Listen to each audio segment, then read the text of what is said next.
Suprimento matinal. Jeremias, capítulo 17, versículo 9.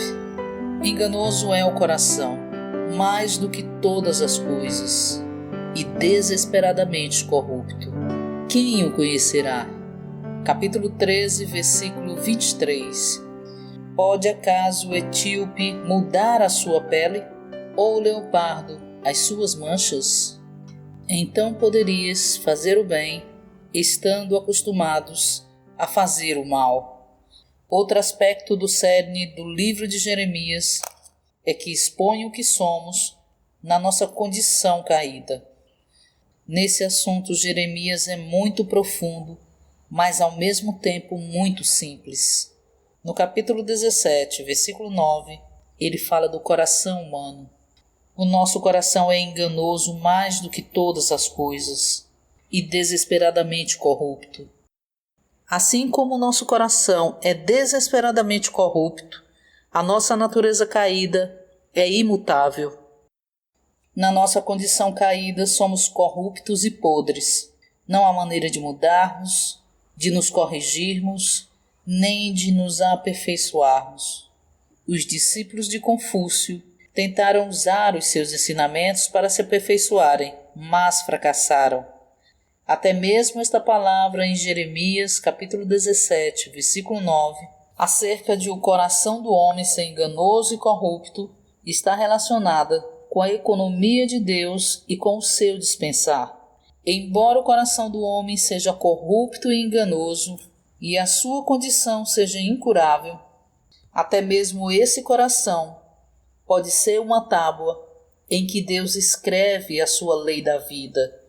Jeremias capítulo 31, versículo 33 e 2 Coríntios capítulo 3, versículo 3. Isso revela que Deus tem uma maneira de se infundir ao homem. Assim que entrar no homem, Deus se propagará do espírito do homem para o seu coração. Essa é a maneira usada por Deus, segundo a sua economia, para lidar com o coração do homem caído. Jeremias capítulo 17, versículo 9. Leitura de hoje. Tendo abandonado Deus como a fonte, o manancial das águas vivas.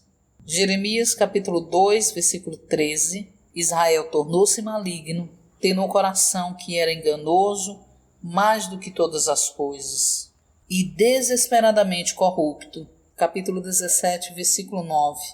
E tendo uma natureza pecaminosa que não se pode mudar, assim como não se pode mudar a pele de um etíope e nem as manchas do leopardo, e se expõe à verdadeira condição do homem caído. Jeremias capítulo 13, versículo 23.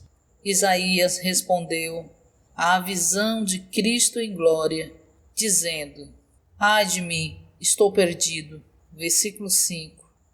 Como resultado de ter essa visão, Isaías estava acabado, perdido. Isaías capítulo 6, versículos de 1 a 7. Isaías prosseguiu e disse: porque sou homem de lábios impuros, habito no meio de um povo de impuros lábios. Versículo 5. Por esta palavra podemos ver que temos de prestar muita atenção aos nossos lábios, ao nosso falar. Todos os dias falamos demais. Grande parte das palavras que dizemos são malignas, porque a maioria são críticas. É por essa razão que os nossos lábios são impuros. Coisas impuras como falatórios, murmurações e discussões fazem com que a vida da igreja tenha um sabor de vinagre.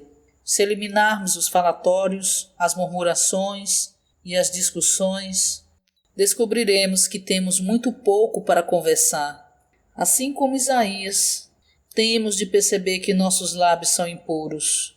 Todos os que verdadeiramente têm uma visão do Senhor são iluminados. A visão que temos imediatamente nos expõe e nos traz para a luz. Quando Pedro viu o Senhor em Lucas capítulo 5, disse-lhe imediatamente: retira-te de mim, Senhor, porque sou homem pecador. Versículo 8. A percepção que temos de nós mesmos depende de quanto vemos o Senhor. Por isso precisamos de um reavivamento todas as manhãs. O reavivamento matinal é a ocasião para vermos o Senhor. Quanto mais vemos o Senhor, mais vemos o que somos. Percebemos que não há nada de bom em nós e que todo o nosso interior não tem esplendor nem virtude. Embora Isaías soubesse que estava perdido e que era um homem de lábios impuros, ele também sabia que tinha visto o Rei, Jeová dos exércitos, com seus olhos. Isaías capítulo 6, versículo 5. Depois de Isaías perceber que era impuro, foi purificado por um dos serafins, que representam a santidade de Deus. Isaías foi purificado com a brasa do altar. Versículos 6 e 7. A brasa representa a eficácia da redenção de Cristo, efetuada na cruz.